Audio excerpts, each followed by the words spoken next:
Muy buenas noches, sean todos ustedes bienvenidos. Hemos abierto nuestra aula virtual.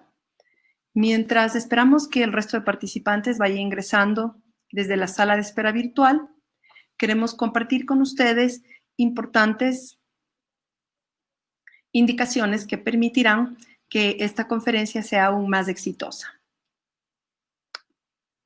Por favor, recuerde que la conexión está relacionada con el Internet que cada uno de los usuarios tenga para la misma. Por lo tanto, le recomendamos, por favor, tratar de conectarse a una red Wi-Fi estable. Así su calidad será aún mejor.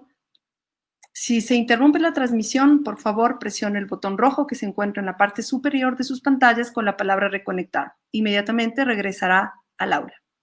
Si usted se ha conectado desde una computadora, el chat del evento lo encontrará hacia el lado derecho del mismo. Si está conectado desde un celular, este se encuentra en la parte baja. Allí podrá usted realizar sus consultas o sus preguntas al speaker, mismas que serán resueltas o respondidas finalizada la conferencia. Este es el webinar con el que cerramos el módulo de hipertensión arterial. Por lo tanto, en sus correos electrónicos ustedes recibirán el link para realizar la evaluación correspondiente a este módulo de hipertensión arterial. Igualmente, durante el webinar se colocará en la parte superior el link para que ustedes, si desean, lo puedan copiar de una vez y ya lo tengan para que puedan ir haciendo sus evaluaciones. Una vez más, agradecemos su participación. Le damos la bienvenida al moderador de la noche, el doctor Vinicio Araque. Muchísimas gracias, doctor Araque. ¿Podemos encender cámara y micrófono? Hola, buenas noches. Muchas gracias a todos ustedes por conectarse a un programa más de educación virtual organizada por la Sociedad Ecuatoriana de Cardiología, Núcleo Pichincha. En esta oportunidad vamos a revisar el tema el adecuado control de la hipertensión arterial de órgano blanco. El presente tema nos va a ayudar el doctor Francisco Ortega, quien es médico cirujano por la Universidad Central del Ecuador, obtiene el título de cardiología por la Universidad de Favarolo, es especialista en angiografía general y hemodinamia por la Universidad de Favarolo, actualmente médico tratante del Hospital Axis y médico tratante de la Clínica Internacional y de la Clínica Pasteur. Paso con ustedes con el doctor Francisco Ortega y al final de la presentación abriremos un foro para preguntas y respuestas. Con ustedes el doctor Francisco.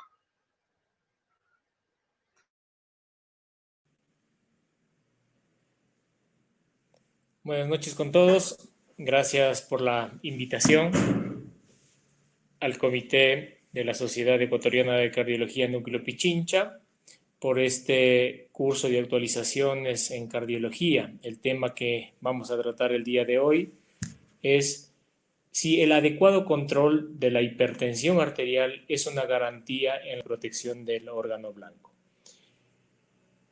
Como en charlas anteriores ya se ha mencionado acerca del tratamiento de la presión arterial, la importancia que esto entorna a todo lo que es el manejo adecuado de la presión arterial. Hoy vamos a tocar un tema muy importante, si el adecuado control nos va a prevenir de las lesiones de los órganos principales y nobles del organismo.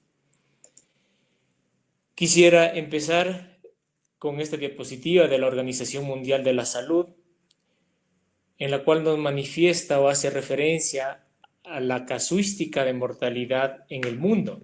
Vemos que en el año 2016 aproximadamente 56 millones de personas fallecieron en el mundo, de las cuales 15 millones o más de 15 millones de defunciones se produjeron por esta enfermedad, la enfermedad isquémica del corazón y el infarto.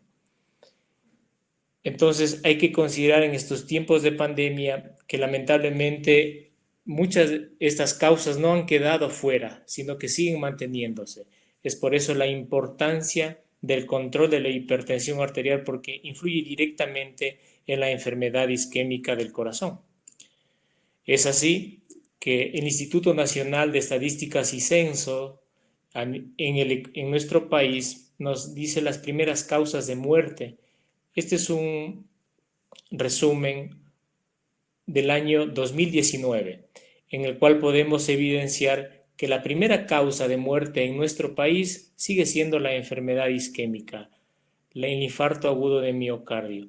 Y si nosotros sumamos la primera y la tercera causa de muerte, la enfermedad isquémica del corazón y el accidente cerebrovascular, pues la primera causa de muerte en nuestro país sigue siendo la enfermedad cardiovascular.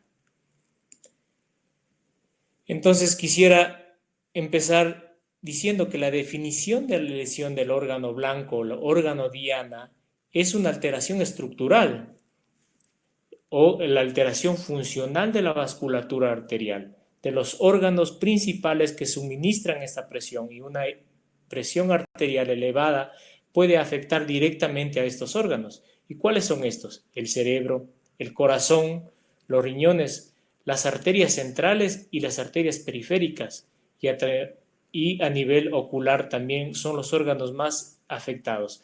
Todo esto basado en las guías de la Sociedad de Hipertensión Arterial del 2020. Como se había manifestado, los principales órganos que pueden ser afectados o que son afectados en sí por la hipertensión arterial son el corazón, a través de una hipertrofia del ventrículo izquierdo, un mal manejo, un inadecuado manejo de la presión arterial, hace que con el tiempo tenga una hipertrofia del ventrículo izquierdo, van a haber alteraciones del sistema de conducción, arritmias, pueden darse momentos de crisis hipertensiva en sus dos variedades, tanto la urgencia como la emergencia hipertensiva. Esto nos puede desencadenar a la larga en un problema de insuficiencia cardíaca. No está por demás todo el entorno del síndrome coronario agudo en sus diferentes presentaciones, la angina estable, angina inestable y el infarto agudo de miocardio. A nivel renal, muy importante a tomar en cuenta la nefroesclerosis y la insuficiencia renal. Si no hay un control adecuado de la presión arterial, el corazón participa directamente con el riñón, entonces hay una alteración estructural de estos órganos. A nivel ocular, el mayor daño es la retinopatía hipertensiva. Y a nivel arterial, tanto central como periférico, también va a haber la famosa y conocida como ateroesclerosis. Entonces las arterias principales y las arterias periféricas se ven afectadas. A nivel cerebral, vamos a tomar en cuenta el ictus y el accidente cerebrovascular transitorio o el accidente isquémico transitorio. Aquí está desglosado en forma global las lesiones del órgano diana principal. Los vamos a ir tomando en consideración cada uno de ellos, basados principalmente en las guías de hipertensión arterial. Aquí tenemos cuáles son los factores de riesgo cardiovasculares que influyen directamente en la hipertensión arterial. Ya modelos antiguos, desde el inicio del modelo Dawes, vemos los factores de riesgo cardiovasculares en nuestro estilo de vida, la mala alimentación, el sedentarismo, tabaquismo, son factores que influyen directamente para ocasionar, como vemos en la pirámide, una escala que va de lo mayor a lo menor. La obesidad, la disfunción endotelial y la disfunción metabólica. En esta fase hay que trabajar para evitar tener hipertensión arterial, diabetes mellitus, dislipidemia y obviamente las causas de inflamación y trombosis. Lo importante de esta pirámide es saber diagnosticar y controlar una hipertensión arterial en un punto para evitar la lesión de órgano blanco. Es así a través de la presentación de la enfermedad vascular subclínica o en su momento conocida como detección de enfermedades cardiovasculares asintomáticas.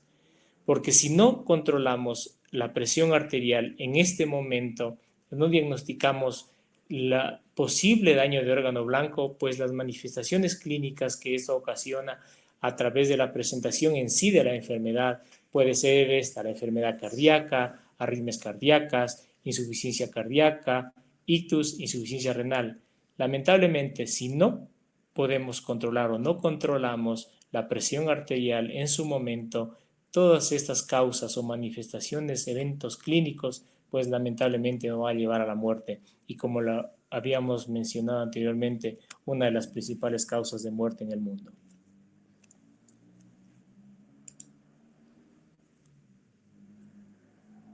Si no actuamos en los factores de riesgo, en el caso que nos compete el día de hoy, el correcto manejo de la presión arterial, nos va a desencadenar un círculo vicioso, como lo vemos acá. Los factores de riesgo, una disfunción endotelial, alteraciones vasculares que pueden ocasionar una cardiopatía isquémica, un infarto agudo de miocardio, va a ser el ictus o accidente cerebrovascular. Todo esto en un paciente que ya tiene un infarto agudo de miocardio va a tener una dilatación ventricular si no es tratado a tiempo, y todo esto nos va a llevar a una insuficiencia cardíaca y una cardiopatía en fase terminal que obviamente va a llegar a la muerte. O sea, todo es un círculo si no tratamos las causas principales que son los factores de riesgo. Por eso el objetivo principal del tratamiento de la presión arterial es disminuir o controlar los factores de riesgo cardiovasculares antes mencionados.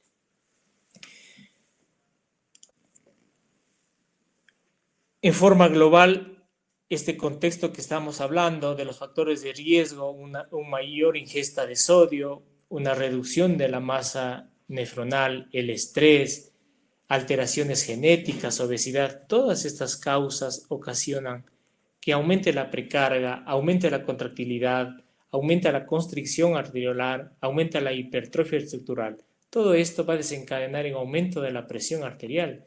¿Por qué? Porque las resistencias periféricas arteriales aumentan y esto desencadena en una subida de presión arterial. Se han escrito muchas guías. Desde hace mucho tiempo se viene buscando el objetivo de la presión arterial. Ya lo habíamos manifestado, las guías en charlas anteriores acerca de las guías del 2017, de las guías americanas. Yo he tomado como referencia dos guías, las guías europeas del 2018 y las guías americanas del 2020. Porque ya las guías americanas del 2020 trataron de corregir las guías del 2017 cuando querían hacer un estricto control de la presión arterial. Ahora todas las sociedades se han reunido y han llegado a un solo acuerdo para tener valores específicos de presión arterial a través de los diferentes tratamientos a considerar. Entonces, lo importante de las guías hoy en día es qué valores de presión arterial queremos tener y tomando en cuenta la situación y el lugar donde trabajamos, donde vivimos. Entonces, esta imagen me llamó mucho la atención. ¿Qué es lo óptimo o qué es lo esencial? Todos quisiéramos tener algo óptimo, un carro con estas características, y lo esencial no siempre va a ser malo. Es importante en nuestros países en vías de desarrollo, pues es importante tomar en cuenta esto, porque no tenemos toda la infraestructura o todos los recursos económicos como para poder actuar o tomar decisiones acorde a estos índices. Entonces, lo importante de esto, de las guías, es cuál es el tratamiento que tenemos que considerar. La reducción de la presión arterial en menos 20 o 10 milímetros de mercurio es lo ideal. Ahora se toma en cuenta que ya valores de presión arterial mayores a 140/90 son considerados hipertensión arterial. Es lo esencial. Lo óptimo sería que en personas menos de 65 años tengamos una presión arterial menos de 130/80 y si tolera, pues podemos llegar hasta 120/70, no menos de ese valor. Y en personas mayores de 65 años, pues el objetivo es tener presiones entre 140/90 y hay que individualizar. Esa es la idea y lo que ha recalcado estas guías. Individualizar el tratamiento de cada paciente. Pacientes jóvenes o pacientes de mayor edad, de acuerdo a su fragilidad. y de acuerdo al contexto del paciente y al lugar donde estamos. Pues aquí esto ya lo habían mencionado, se lo ha hablado mucho en las charlas anteriores sobre el manejo, cuáles son las líneas, la primera línea de tratamiento. Siempre van a ser considerados los IECAS, los ARA como primera línea de tratamiento. En sus diferentes presentaciones ya no se recomienda el uso de la monoterapia, siempre tiene que ser una terapia doble. En pacientes jóvenes y pacientes de mayor edad, lo recomendable es una doble terapia en dosis bajas, considerándose como dosis bajas la mitad de la dosis normal. Entonces, eso es lo más importante que hay que tomar en cuenta de la presión arterial, el manejo que debe ser, tanto considerando estos dos puntos, tanto lo óptimo y lo esencial dependiendo del lugar donde trabajemos. El control de la presión arterial, pues, tiene que ser primeramente bien diagnosticado, y para establecer un buen diagnóstico de la presión arterial hay que saber tomar la presión arterial, es muy importante. Estas son lo más importante de las guías que hacen referencia al diagnóstico de la presión arterial. Entonces, la presión arterial tiene que ser tomada en una habitación tranquila, sin ruidos. Las personas no tienen que hablar, tanto el paciente como el médico o el entorno, durante la medición de la presión arterial. El brazalete para tomar la presión arterial tiene que ser el adecuado. Tiene que no haber consumido bebidas como el café o cualquier otra bebida estimulante para evitar alteraciones de la presión arterial. La persona tiene que estar relajada, tiene que estar tranquila, con un reposo de unos 3 a 5 minutos, el brazo colocado sobre una mesa, se considera que puede estar a la altura del corazón. Entonces, todos estos factores son muy importantes para el diagnóstico de la hipertensión arterial. Como lo habíamos mencionado, pues el consenso que han llegado tanto las guías del 2018 y 2020, es tener los valores de presión arterial. Hoy en día consideramos que la presión arterial normal es menos de 130, la sistólica, y menos de 85 la diastólica. Nuevamente, los valores de 130 a 139 se consideran como valores de presión arterial normal alta. Tanto la diastólica de 85 a 89 como la sistólica de 130 a 139. Y ya los grados de hipertensión arterial 1, cuando es mayor a 140, 159 la presión arterial sistólica, y mayor a 90 o entre los valores de 90 a 99 la presión arterial diastólica. Y el grado 2, obviamente, más de 160 y la presión arterial diastólica mayor a 100.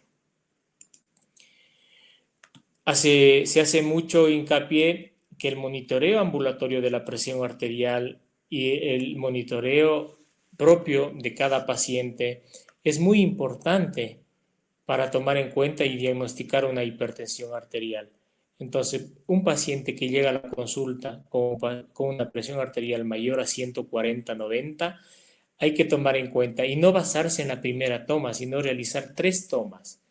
Por lo general, la primera toma se desecha y después de un minuto se realiza la segunda y después de un minuto la tercera toma. Estos dos valores siguientes, la segunda y la tercera toma, hay que sacar un promedio y considerar un valor de presión arterial. Si tenemos que un paciente tiene estas cifras de tensión elevadas, pues lo importante es realizarle un mapa de presión arterial para establecer el promedio si es mayor a 130/80 y el diurno es mayor a 135/85 y el nocturno mayor a 120/70. Y el otro de la presión ambulatoria que realiza cada paciente, también el promedio tiene que ser mayor a 135/85. Es muy importante entonces saber diagnosticar a los pacientes de hipertensión arterial para saber dar un buen manejo. Y si podemos dar un buen manejo a estos pacientes, pues podemos evitar las lesiones o complicaciones que ellos nos pueden incluir. Una cosa muy importante y que llama mucho la atención y las recomendaciones que nos hacen las guías a tomar en cuenta es esto. Cuando nosotros en un consultorio medimos la presión arterial, por lo general es recomendable tomar en los 2 brazos. Y si vemos una diferencia de presión arterial mayor a 15 milímetros de mercurio, Esto significa que el paciente tiene una enfermedad ateromatosa asociada a un mayor riesgo de evento cardiovascular. Es una indicación 1A. Entonces, un correcto control de la presión arterial desde el consultorio pues nos va a guiar para un correcto manejo y consiguiente la disminución de los factores o daños de órgano blanco. Tomando en cuenta esto, con un buen diagnóstico, correcto diagnóstico de la presión arterial, pues hay que tomar en cuenta cuáles son los factores de riesgo que influyen directamente. Pues como ya habíamos mencionado anteriormente, la dislipidemia, la diabetes, todos son factores de riesgo. Entonces consideramos, si un paciente tiene la presión normal, esto a decir, presión arterial sistólica 130, 139 y la diastólica de 85 a 89 y no tiene factores de riesgo, es considerado un paciente con bajo riesgo de enfermedad cardiovascular. Y esto va siendo progresivo cuando hay 1 o 2 factores de riesgo y con la presión arterial normal sigue siendo el riesgo bajo. Pero si el paciente sube con una presión arterial de grado 1, el riesgo ya se torna bajo cuando no hay factores de riesgo y cuando tenemos 1 o 2 factores de riesgo, pues es moderado. No se diga en el grado 2. En el grado 2, cuando no hay factores de riesgo, como tal, el riesgo para enfermedad cardiovascular es moderada. Y si la presión arterial sube, es directamente proporcional al daño. Entonces, los pacientes con más de 3 factores de riesgo, con presión normal, el riesgo para enfermedad cardiovascular va a subir de bajo a moderado. Y obviamente, en los pacientes con hipertensión arterial grado 1 y grado 2, el riesgo es alto. Y cuando los pacientes o las personas que tienen ya este riesgo alto han presentado una lesión de órgano blanco, todos estos pacientes, independientemente si el valor de la presión está dentro de límites normales o grado 1 o grado 2, son pacientes de muy alto riesgo. Entonces, lo importante del tratamiento en estos pacientes ya no está en estos pacientes que ya tuvieron un daño de órgano blanco. Lo importante es actuar acá, en los pacientes de bajo y moderado riesgo, como lo habíamos mencionado anteriormente. Lo importante es un correcto diagnóstico y poder saber si estos pacientes con bajo riesgo o moderado riesgo pueden llegar a tener una lesión de órgano blanco. Porque vamos a ir describiendo más o menos con detalle cuáles son los daños que se ocasionan en cada uno de los órganos. A nivel cerebral tenemos los accidentes isquémicos transitorios y los accidentes cerebrovasculares, que son las manifestaciones más frecuentes de la hipertensión arterial mal controlada. Entonces, si un paciente tiene hipertensión arterial y ya encontramos alteraciones neurológicas a través de un deterioro cognitivo, pérdida de la memoria, en esos pacientes hay que hacer ya estudios de imagen o estudios, lo que se recomienda es la resonancia magnética.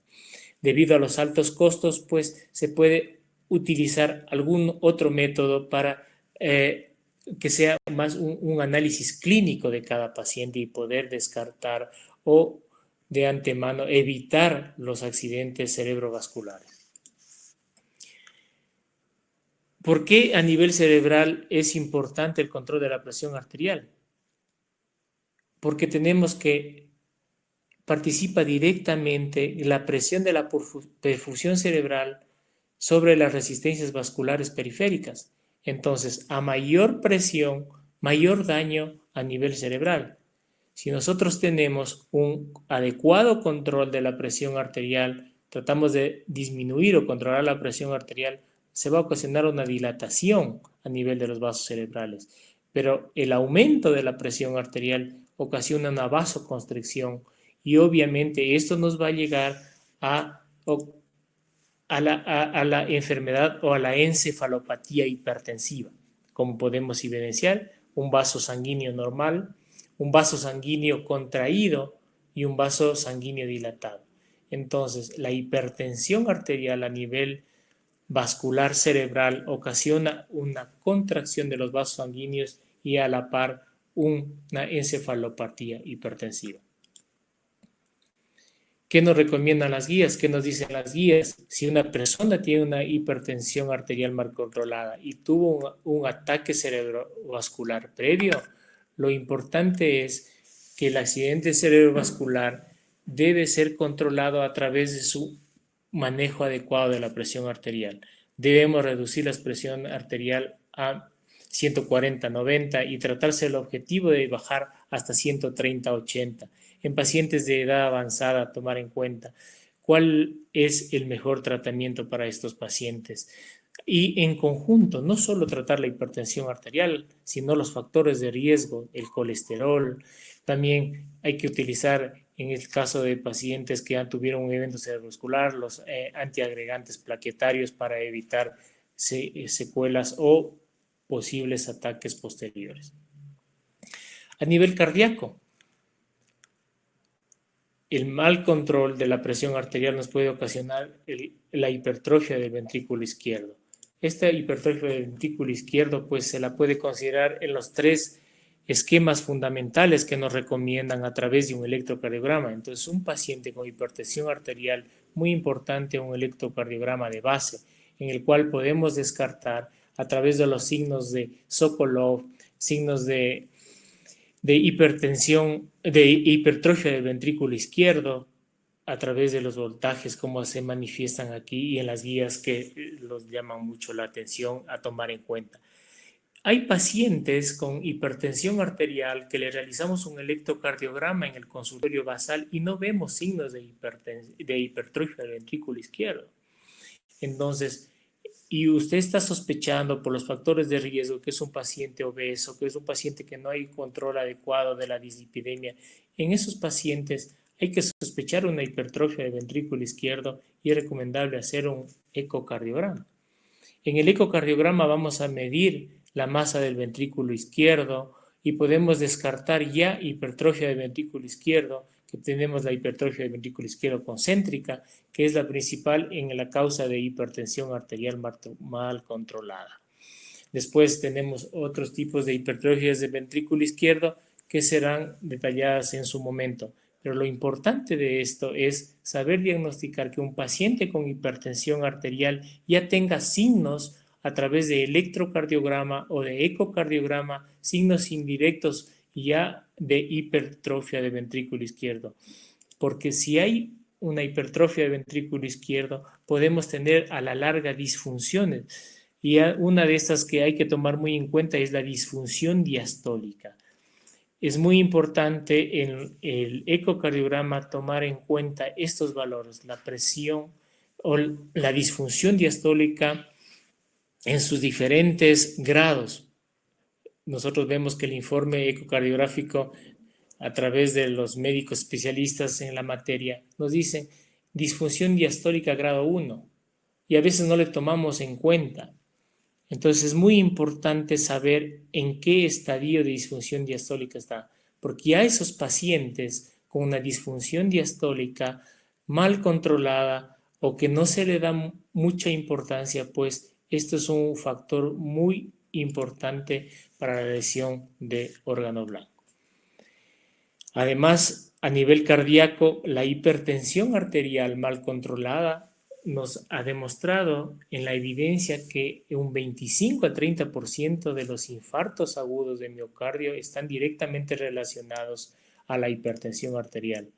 Entonces, muy importante a tomar en cuenta que el control adecuado de la presión arterial a nivel cardíaco tiene que ser minucioso, porque los efectos a niveles tanto de ventrículo izquierdo, lesión coronaria y sistemas de conducción pueden ocasionar daños graves en estos pacientes. ¿Qué nos dice la evidencia? Hay muchos estudios tomado como referencia en los pacientes con hipertensión arterial se les realiza un ecocardiograma y a nivel carotidio un ultrasonido para ver si hay una relación directa con la hipertensión arterial.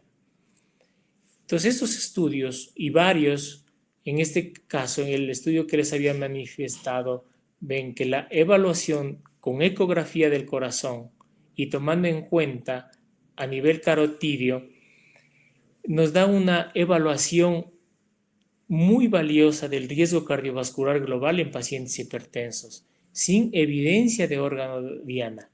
Lo que decimos, antes que ocasione el daño, hay que valorar esta relación directa entre el corazón y la carótida. A nivel periférico central y a nivel arterial central y periférico, perdón, las arterias más importantes podemos mencionar las carótidas, la aorta y las arterias de las extremidades. A nivel carotidio es muy importante valorar el grosor de la íntima media. A nivel aórtico, la velocidad de onda de pulso carotidio femoral nos ayudaría y nos va a dar una perspectiva del endurecimiento de estas grandes arterias. Y a nivel de las extremidades, el índice tobillo-brazo, una práctica médica que a veces la hemos dejado de lado, pero es muy importante hacer este tipo de mediciones para pensar o descartar que un paciente pueda tener una enfermedad cardiovascular de este tipo. Entonces, si nosotros tomamos en el consultorio la presión arterial en los dos brazos, en las dos piernas, tomando en cuenta las presiones arteriales sistólicas mayores, tanto del brazo como de la pierna, y hacemos una diferencia, el índice tiene que ser menor, un índice menor así a 0.9 ya se considera anormal. Hay que tomar en cuenta que la presión arterial en los miembros inferiores siempre va a ser mayor que en los brazos. Entonces, si tenemos una presión arterial menor en los miembros inferiores, eso nos va a indicar que vamos a tener ya una enfermedad arterial periférica. A nivel carotidio, como lo habíamos manifestado, el grosor de la íntima media anormal se considera cuando es mayor a 0.9 milímetros. Entonces, a mediciones por expertos en ultrasonido a nivel carotidio nos pueden detectar o nos pueden decir si ya el paciente tiene uno de estos factores de riesgo, tanto en el grosor de la íntima media o como la presencia de placas ateroscleróticas con un diámetro mayor de 1.5 milímetros. Como podemos ver, la enfermedad aterosclerótica va ocasionando cada vez mayor cierre de estos vasos y puede desencadenar eventos cerebrovasculares graves. Una revisión un análisis, un estudio multicéntrico en el cual valoraron la medición del índice tobillo-brazo, si estaba asociado o no al daño de órgano blanco. Entonces, estos estudios trataron de encontrar una relación entre el índice tobillo-brazo y los órganos de daño, el órgano principal tiene o no daño. Ese fue un estudio en 110 sujetos. Lo que concluyeron fue que los resultados sugieren que el índice tobillo-brazo se asocia positivamente con grosor de íntima media. O sea, si nosotros tenemos ya una alteración del grosor de la íntima a nivel carotidio y una alteración del índice tobillo-brazo, nos indica un factor independiente de riesgo cardiovascular, por lo cual el tratamiento farmacológico tiene que ser muy adecuado para evitar que estos pacientes puedan desencadenar un daño a nivel de las arterias centrales y periféricas. A nivel ocular, nosotros tenemos que pensar que un paciente con una hipertensión arterial mal controlada nos puede dar daños oculares, pero por supuesto.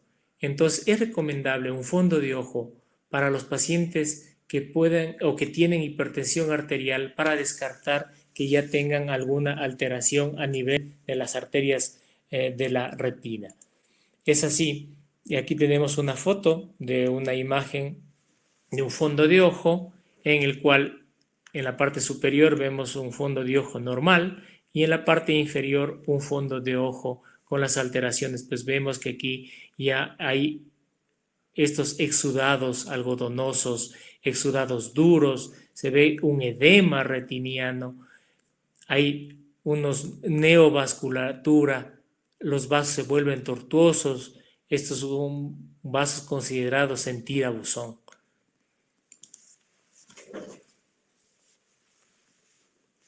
Entonces también se ha hecho análisis, estudios prospectivos de la prevalencia de la retinopatía en los pacientes con hipertensión arterial y si estos malos controles de la presión arterial pueden influir directamente en el daño ocular, pues claro. Estos estudios demuestran que las prevalencias de lesiones microvasculares retinianas avanzadas se asocian a signos cardíacos y extracardíacos. Entonces, no solo los pacientes que tienen hipertensión arterial y diabetes van a tener alteraciones oculares a nivel retiniano.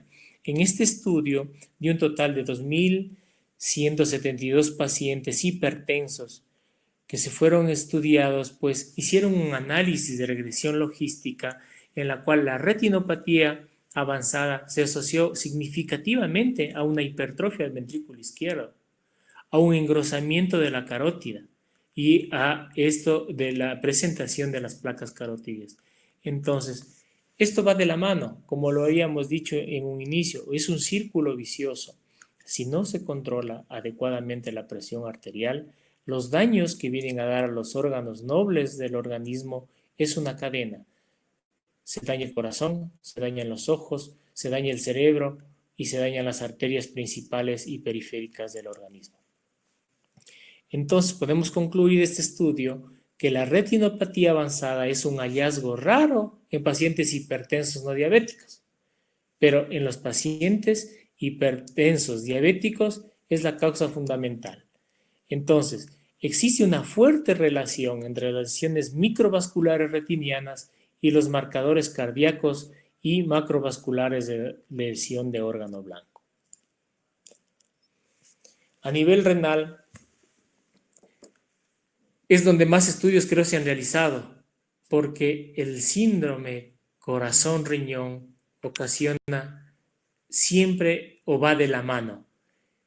Aquí vemos una foto de una nefrona que si nosotros tenemos una hipertensión y lo podemos diagnosticar a través de un examen fácil, medición de la proteinuria o en su defecto mediciones más específicas para diagnosticar un fallo renal a través de un eco renal para ver si hay una alteración a nivel de este órgano. Entonces, el diagnóstico de una enfermedad renal principalmente está basado en los valores de creatinina o en el flujo glomerular. Podemos realizarlos a través de la medición de una tira reactiva en la orina de la mañana y podemos diagnosticar que si un paciente con hipertensión arterial puede o no tener ya una afectación renal a través de la medición de la microalbuminuria. Entonces, porque sabemos que si un paciente tiene hipertensión arterial, eso va a ocasionar una vasoconstricción a nivel de las arterias eferentes, esto aumenta la angiotensina 2 e incrementa la liberación de la matriz extracelular de colágeno en estas células y nos lleva a la enfermedad renal tipo glomeruloesclerosis o a través de sufrimiento glomerular. Entonces, en el sistema renina-angiotensina-aldosterona es muy importante tomar en cuenta este tipo de tratamientos para evitar que progrese. Puede ser a nivel renal, a nivel del endotelio, que todo esto es un conjunto. Ya todos lo conocemos, el sistema renina-angiotensina-aldosterona en el manejo y en el control de la presión arterial y depende de cada lugar donde podemos actuar en el tratamiento. Me llamó mucho la atención este estudio, publicado, es un estudio de 2019, publicado en la revista de la Sociedad Española de Nefrología, en las cuales tomaban en cuenta si la medición de la presión arterial en forma ambulatoria puede ayudar a controlar o a disminuir el daño del órgano diana, principalmente el riñón. Entonces, este estudio fue un estudio pequeño, donde realizaron pues en pacientes que tenían una hipertensión refractaria y en los otros pacientes que tenían una hipertensión pseudo refractaria. Entonces, aquí están las características basales del estudio en las cuales se iba a analizar. Entonces, lo importante de este estudio es que si consideramos a los pacientes en sus valores de microalbuminuria, una retinopatía hipertensiva o una hipertrofia del ventrículo izquierdo, cada uno por su lado no ocasionaba un daño en sí, pero si juntábamos a los tres, el daño es mayor.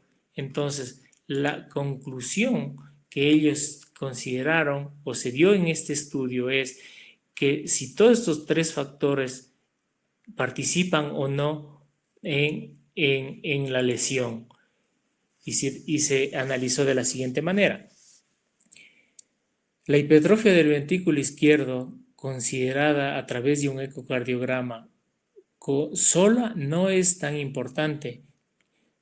La hipertrofia del ventrículo izquierdo a través de ecocardiograma más retinopatía ya va teniendo una representación significativa. Pero si consideramos una hipertrofia del ventrículo izquierdo, la microalbuminuria y la retinopatía, esto consideramos que es un riesgo ya muy importante significativamente. Entonces, lo importante de esto, que si los pacientes presentan tres tipos de alteraciones, vamos a ver que el riesgo de tener alguna enfermedad de órgano blanco oscila mayor al 95%. La conclusión de este estudio demuestra que la búsqueda sistemática de daño de órgano diana, especialmente en lo referente a la albuminuria, es una herramienta sencilla y barata con un valor predictivo mayor o alto del 85%. Esto podría ser de utilidad en circunstancias necesarias para la realización de un monitoreo ambulatorio de la presión arterial. Otro estudio, a nosotros los cardiólogos intervencionistas, que nos interesa mucho, es en el estudio de la denervación de la hipertensión arterial comparado con un tratamiento clínico de la espironolactona. Este estudio es el de NERVA, que se realizó un estudio prospectivo. Aquí están las características de este estudio para comparar si era beneficioso el tratamiento con solo tratamiento médico en pacientes con hipertensión arterial refractaria o hacer una denervación renal. Como podemos apreciar acá, un seguimiento a 6 meses, que la denervación renal en el grupo no fue tan significativa como el tratamiento clínico. El tratamiento clínico es muy importante en el caso de esos pacientes. Entonces, este estudio concluyó que después de 6 meses de tratamiento se evaluó que una mejoría del daño preclínico de órganos diana en pacientes con hipertensión arterial persistente tratados con espironolactona es mejor que los pacientes que fueron sometidos a una denervación renal. Otro estudio que está corriendo ahora mismo en este año es en el cual van a medir los efectos del efecto de la renina-angiotensina-aldosterona al bloquear el sistema a través de enfermedades que ya tiene, pacientes con enfermedad renal crónica. Y si vamos a hacer un tratamiento de este sistema a través de la utilización del bloqueo del sistema renina-angiotensina-aldosterona, va a dar o no resultados.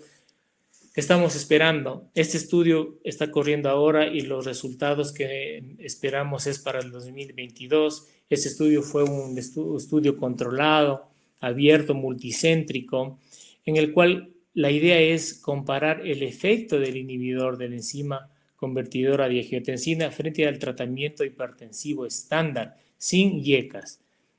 para evidenciar la progresión de la enfermedad renal en pacientes con ya insuficiencia renal crónica estadios 3 o 4. Bueno, para no cansarlo es más saber que el inadecuado control de la hipertensión arterial nos va a causar una lesión de órgano blanco. Tenemos que escoger qué tipo de tratamiento vamos a elegir directamente en el manejo de la presión arterial y decidir qué tipo de o forma de vida a través de un control de los factores de riesgo. Entonces les dejo para el análisis.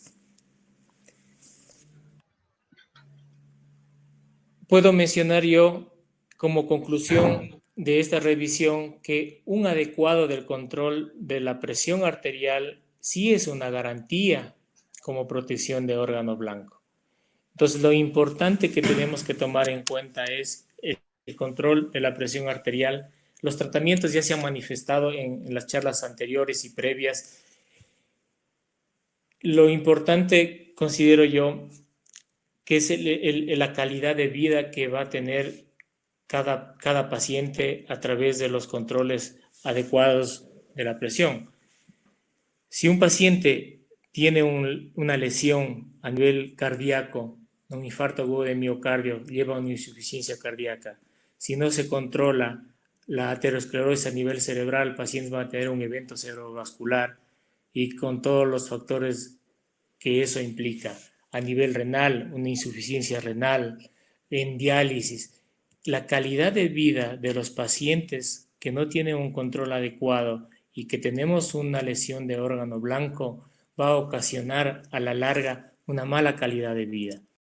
Por eso, mi recomendación es el control adecuado de la presión arterial a través de los diferentes mecanismos o lineamientos que tenemos para evitar las complicaciones mayores a futuro.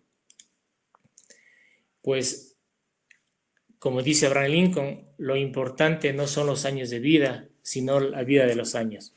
Esto es una presentación corta acerca de los factores directamente relacionados, factores de riesgo en el daño de órgano blanco. Gracias. Muy bien, Francisco, por tu excelente presentación. Creo que nos has hecho un resumen de cuáles son los principales órganos que se afectan al presentar una hipertensión arterial que no sea bien controlada y en algunos casos infradiagnosticada.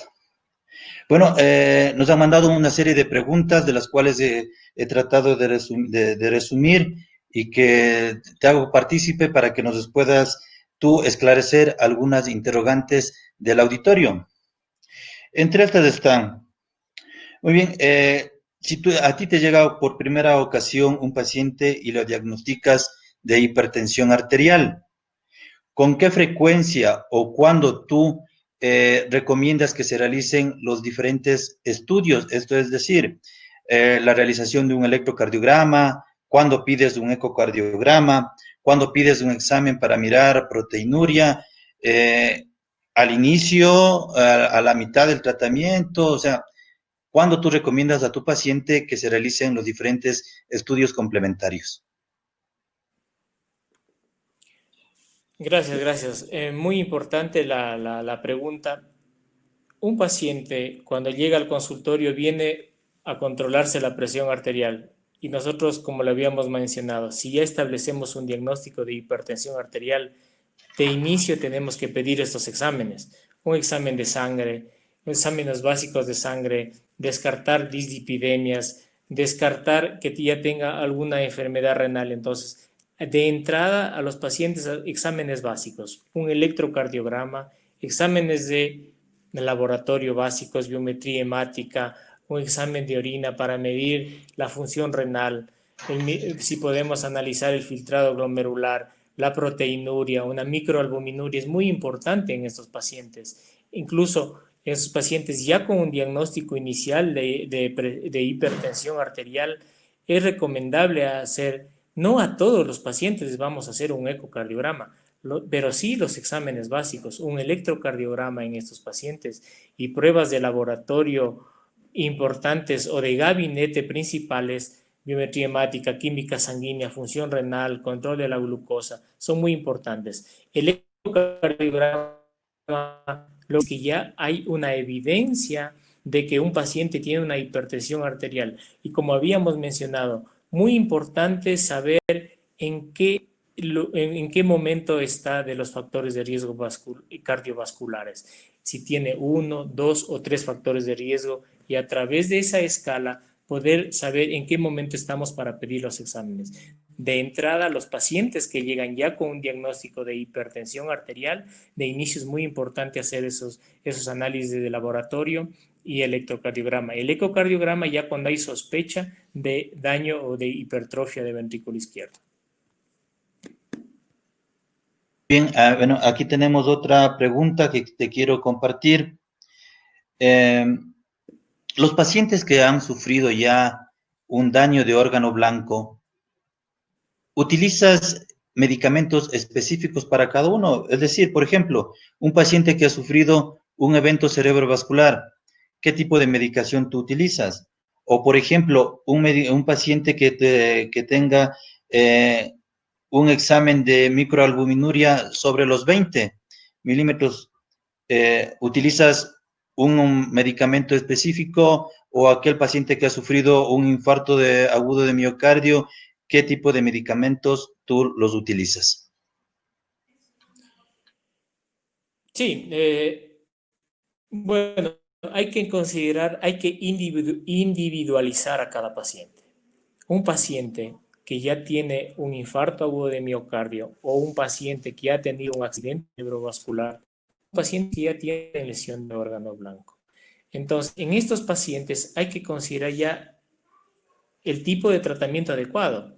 La primera línea de tratamiento para estos pacientes son los IECA y los en el control de la presión arterial, pero hay que tomar en cuenta ya, si estos pacientes cerebrovascular, hay que, además de eso, controlar la dislipidemia, hay que dar antiagregantes plaquetarios en los pacientes que tuvieron un infarto agudo de miocardio, saber en qué momento está para adicionamiento de la hipertensión arterial y a dar este tratamiento con beta bloqueantes. En el caso de los pacientes con indicios ya de falla renal, hipertensión, de alteraciones de la creatinina o la microalbuminuria, saber el tratamiento adecuado para este paciente. Y la primera línea de tratamiento en los pacientes ya con problemas de microalbuminuria son los ARA2, porque nos han demostrado en la evidencia que son los pacientes que disminuyen la proteinuria y la microalbuminuria. Entonces, en ese contexto hay que individualizar a cada paciente. No existe un solo tratamiento. Por eso creo que la evidencia, y es un nombre excelente que se le puso a la evidencia a través de las guías. Las guías, como su nombre lo indica, nos dirigen a través de qué tratamiento actuar. Pero mi recomendación es individualizar a cada paciente. Si tenemos un paciente ya con lesión de órgano blanco, esos pacientes hay que extremar el tratamiento. Hay que basarnos específicamente en cada uno, fragilidad, edad y factores de riesgo cardiovasculares. Bueno, a ver, una pregunta más. Recuerdo cuando estábamos en la rural, ¿no? Y entonces, tu experiencia, ¿qué tú harías si a ti en su centro de salud, que estás en tu rural, te llega un paciente con una urgencia hipertensiva? Nosotros sabemos las limitaciones que existen en estos sitios, a veces en lugares muy lejanos. ¿Qué le recomendarías tú a tu paciente si te llega con una urgencia hipertensiva? Bueno, lo principal en los pacientes que tienen, y defendiendo como tú lo manifiestas, ¿no? Saber qué tipo de medicamentos tenemos en cada área, ¿no? En lugares, en la medicina rural, no vas a tener tratamientos específicos para el control de una crisis hipertensiva, qué sé yo, nitroprusiato de sodio, nitroglicerina. Entonces, en estos pacientes, lo importante es manejarse el tratamiento de la presión arterial con IECAS o ARA2. No recomiendo yo la indicación o no hay que disminuir la presión arterial muy bruscamente. A veces digo, por el paciente con presión arterial, con una crisis hipertensiva, como dices tú, una urgencia hipertensiva, no una emergencia hipertensiva, una urgencia hipertensiva, el tratamiento es vía oral, IECA, ARA2, calcio antagonista o un diurético. No es recomendable disminuir la presión arterial muy bruscamente, porque eso puede ocasionar más daños. Entonces, lo importante en este caso es tratar la urgencia de una manera muy controlada, no bruscamente. Hacerlo, me dar el tratamiento IE-CARA2, medir la presión en 30 minutos, una hora, y así progresivamente ir manejando la presión. No recomiendo utilizar o disminuir la presión arterial bruscamente. Sí, mira, justamente yo creo que este punto es muy interesante y muy importante, porque muchas veces nosotros hemos recibido pacientes a los cuales paramédicos acuden a sus domicilios, encuentran cifras de presión arterial altas e inmediatamente administran medicamentos sublinguales, con los cuales, pues como tú dices, hay caídas bruscas de la presión arterial y lo que ocasiona mayor daño de órgano blanco. Entonces, este punto me parece muy importante, en el cual si un paciente está con una urgencia hipertensiva, pues no se le puede bajar en forma brusca la presión arterial, ya que esto va a ocasionar mayor daño. Y esto apuntaba a otra pregunta. Los pacientes que ya están recibiendo medicación farmacológica, pero hacen hipotensiones, ¿qué órganos son los principalmente afectados cuando tenemos cifras bajas de presión arterial? ¿Y con qué estudio tú verificarías cómo se comportan las presiones durante la noche? Bueno, en estos pacientes, pues, que reciben un tratamiento para la presión arterial y que está ocasionando hipotensiones, hay que realizar el estudio fundamental o importante en este caso y no un mayor costo es un monitoreo del ambulatorio de la presión arterial a través de un mapa. Entonces, eso nos va a decir qué tipo de hipertensión tenemos, el patrón Dipper o el non-Dipper, porque por lo general la presión arterial es mayor durante el día y disminuye en la noche. Eso es lo normal. Pero hay pacientes que disminuye o que aumenta o se mantiene los valores iguales de la presión arterial durante la noche. Son los catalogados como pacientes non-Dipper.